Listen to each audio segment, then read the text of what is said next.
Hola oyentes de Radio Sefarad y bienvenidos otra semana más a De Cero a Aleph, Matemáticas y Judaísmo, con Amelia Muñoz García. ¿Qué tal, Amelia? Buenas tardes. Hoy tenemos la oportunidad de traer aquí a Radio Sefarad la vida de Adolf Liebendaum. Nos vas a hablar, Amelia, de este matemático judío polaco que murió a manos de los nazis. Cuéntanos más sobre su vida y sobre su obra. Pues Adolf Liebendaum, desde luego, tuvo un final de su vida bastante trágico, pero hasta que llegó ese momento se considera que fue un hombre feliz y el culmen de su carrera. Él nace en 1934 en el seno de una familia rica judía en Varsovia, que entonces iba a formar parte del Imperio ruso, y con 10 años entra en la escuela, en el Gimnasium Rocha Kowalskiego, para posteriormente cambiarse al Gimnasium Mitacha Kreczmaja. Es interesante destacar que esto en realidad podía no ser necesario, porque sus padres podían haberle pagado tutores privados, pero lo cierto es que él quería estudiar. Para cuando ha cumplido los 16 años, la Primera Guerra Mundial ya ha terminado, pero a esta le va a seguir rápidamente la Guerra Polaco-Soviética entre 1919 y 1921, para la cual Liebendaum va a ser reclutado para formar parte de uno de los cuerpos de civiles que ayudan en el conflicto, integrado como parte de de la Cruz Blanca polaca, actuando como chico de los recados ayudando a los soldados polacos. Bueno, la guerra se enfoca en un alto al fuego a finales de 1920 y Liebendaum puede retomar sus estudios con normalidad. Pasa el equivalente a la selectividad en la primavera de 1921 y poco después se enrola en el equivalente a la Facultad de Matemáticas de la Universidad de Varsovia. En aquella época la escuela polaca estaba volcada hacia la lógica matemática, los fundamentos de las matemáticas y la topología, ramas todas ellas que van a llamar la atención de Liebendaum. Va a tener la suerte de estudiar a las órdenes de los mismos profesores que Mostowski, el matemático del programa anterior. De hecho, Liebendaum colabora con Mostowski ocasionalmente. Particularmente interesantes van a ser destacar a los matemáticos Tarski, con quien Liebendaum va a colaborar, y también Sierpinski, que le va a llevar la tesis. Bueno, hemos dicho que Liebendaum estudió matemáticas, pero desde luego no se va a limitar solamente a ellas. Además de lógica, asistiría a cursos sobre historia de la filosofía, psicología, lingüística, literatura e incluso historia y cultura de Palestina. Liebendaum además desarrolló un cierto interés por la política que comentaremos posteriormente. Bueno, él era conocido como una de las mentes más brillantes de su generación. Comenzó publicando sobre topología aún antes de acabar la carrera, a la par que iba preparándose para el doctorado y para los exámenes que este conllevaba. Sin embargo, Liebendaum sabía que en cuanto acabara la carrera iba a tener que cursar la mili obligatoria, lo cual partiría su plan de estudio y él no quería. Para evitarlo, primero intentó conseguir una baja temporal y al no obtenerla, su solución va a ser enrolarse en la Facultad de Psicología y Pedagogía, según estaba acabando y entregando su tesis sobre propiedades métricas de conjuntos de puntos, esto es topología, que entrega en 1927. Bueno, no llega a completar la segunda carrera, pero sí que le aceptan la tesis y puede examinarse con normalidad y obtiene el doctorado en 1928. Probablemente Liebendaum podría haber conseguido trabajo sobre la marcha por medio de sus contactos en la Sociedad Polaca de Matemáticas, de la que era miembro desde 1926 y de la que sería tesorero de la sección de Varsovia desde 1938. Pero lo cierto es que económicamente no tenía problemas, así que dedicó su esfuerzo a su tesis de habilitación como docente y a seguir publicando. Tarski lo había convencido para que aparcara la topología y se dedicara a la lógica matemática, investigando lógica proposicional a través de matrices lógicas, es decir, una generalización de las tablas de la verdad. Por aquel entonces, Liebendaum formaba parte del Seminario de Lógica Matemática de Lukasiewicz, que había organizado como parte de la Escuela de Varsovia entre 1926 y 1930. Esto influyó sobre el contenido de su investigación, que se concentró en la aplicación de fundamentos de las matemáticas para resolver problemas en álgebra y en análisis. Finalmente, en 1934, presenta su tesis de habilitación como docente, que algunos autores dan por perdida debido a la enorme destrucción a la que se ve sometida Polonia durante la Segunda Guerra Mundial. Otros consideran que pudo ser un compendio de muchos de sus artículos que había ido publicando hasta ese momento, pero no se sabe con seguridad. Bien, una vez aceptada la tesis de Lidenbaum, este es nombrado docente de la Facultad de Matemáticas y Ciencias Naturales, que ahora es un organismo propio dentro de la Universidad de Varsovia. De hecho, antes no lo había sido, y el doctorado de Lidenbaum en lo que era en filosofía. Lidenbaum lo que va a hacer es enseñar una serie de cursos, entre los que vamos a poder destacar los siguientes, como profesor asistente de Lukasiewicz, el cual va a ser desde 1935. Estos cursos son, por ejemplo, un seminario sobre teoría de conjuntos y teoría de la medida para estudiantes avanzados. Recordemos que la teoría de conjuntos es una rama de la lógica matemática que lo que estudia es las propiedades y relaciones de los conjuntos, es decir, de las colecciones abstractas de objetos, considerándolos como objetos en sí.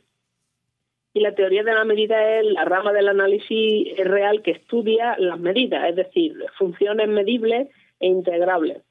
Una medida es una función que va a asignar un número positivo o cero y permite comparar y ordenar los elementos de un conjunto que vamos a considerar medible. Otro de los cursos va a ser Introducción a las matemáticas actuariales. Bueno, la actuaría es una disciplina que aplica modelos estadísticos y matemáticos para la evaluación de riesgo en seguros y en finanzas principalmente. Y está bastante relacionada con probabilidad. Otro de los cursos que él va a impartir es sobre álgebra moderna, otro sobre distintos temas dentro de teoría de la medida y de funciones, otro sobre nuevas investigaciones en los fundamentos de las matemáticas y la base matemática que tenían otras ciencias, lo cual estaba muy en boga en ese momento, y por último uno sobre superposición de funciones. Bueno, el principio de superposición afirma que un problema lineal se puede descomponer en dos o más subproblemas más sencillos, de tal modo que el problema original se obtiene como superposición o como suma de estos subproblemas sencillos. La idea es que la solución a los efectos de factores causantes A y B se obtiene como la suma de los efectos de A más la suma de los efectos de B. Y entonces puede descomponer un problema difícil en uno o varios más sencillos. Bueno, mientras que la fama y el prestigio de Lidenbaum subían entre sus colegas, sus esperanzas de ir ascendiendo en la universidad se iban desvaneciendo, de hecho, ya que a partir de 1935 las universidades polacas comienzan a aplicar una serie de políticas antisemitas. Esto no le había impedido tomar parte en los congresos de matemáticos polacos de 1927, 31 y 37, en el primer congreso de matemáticas eslavo de 1929, o el Congreso Internacional de Filosofía Científica, en 1935, en la Sorbona, París. También fue uno de los cofundadores de la Sociedad de Lógica de Polonia, de que era su secretario y miembro de la Junta Directiva. No solo eso, sino que su nombre era sinónimo de calidad fuera de Polonia, en países europeos como Francia, Alemania, Austria y también en la Unión Soviética. De hecho, Lidenbaum publica principalmente en francés y en alemán, lo cual ayuda mucho a difundir su trabajo. Para 1938 se anuncia la publicación de un libro titulado Teoría de correspondencia 1 a 1 de Lidenbaum junto con Tarski.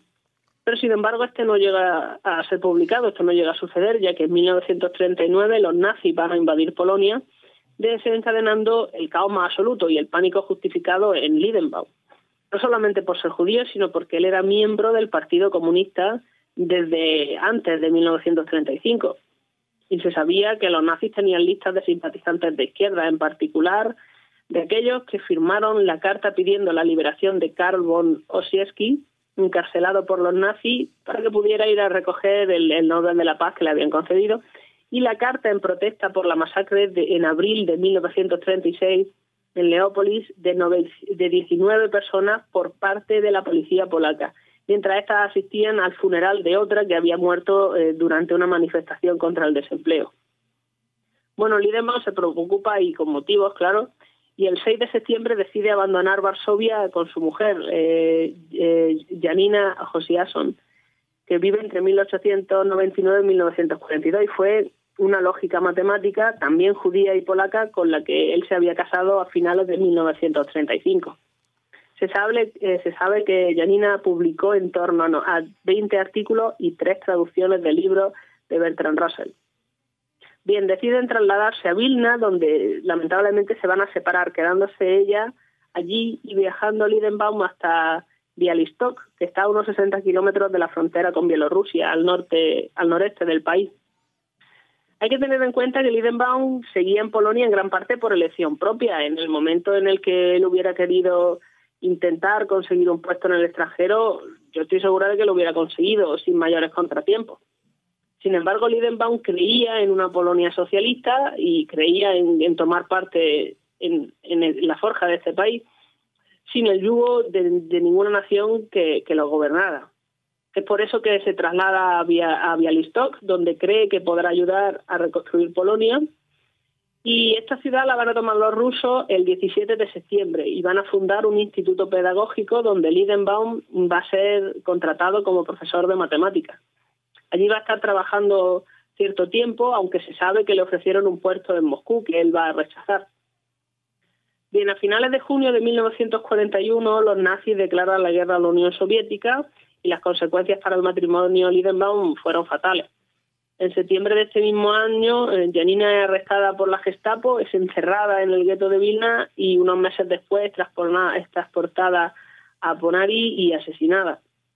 De su marido, de Lidenbaum, se tienen aún menos datos con respecto a su muerte. Apenas se conoce que fue arrestado en Bialystok por parte de la Gestapo, que esto sucedió en torno a la misma época en que arrestada a su mujer, y se cree que fue llevado a Ponary y poco después asesinado allí, pero ya les digo que no se tienen datos concretos. Lo cierto es que la trayectoria de Lidenbaum pone de manifiesto cómo la historia del siglo XX ha afectado al desarrollo de las matemáticas, en este caso muy negativamente. No solo por la tragedia que supone la muerte de este matrimonio, sino porque los trabajos de Lidenbaum eran y son punteros, tanto inicialmente en topología como posteriormente en lógica, en fundamento y en teoría de conjuntos.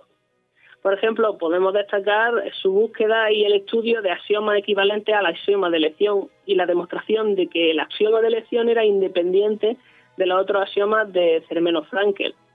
También mencionar otros estudios que tiene, como por ejemplo aquellos que dan lugar al álgebra de Lidenbaum y el teorema de maximalización. Indudablemente podría haber publicado muchos más de los 40 artículos que firmó, y se dice que estaba tan lleno de ideas que a veces enunciaba teoremas que no le daba tiempo, es que no tenía tiempo de demostrar, así que se los pasaba a otros matemáticos para que ellos desarrollaran las demostraciones correspondientes mientras él seguía avanzando en sus trabajos.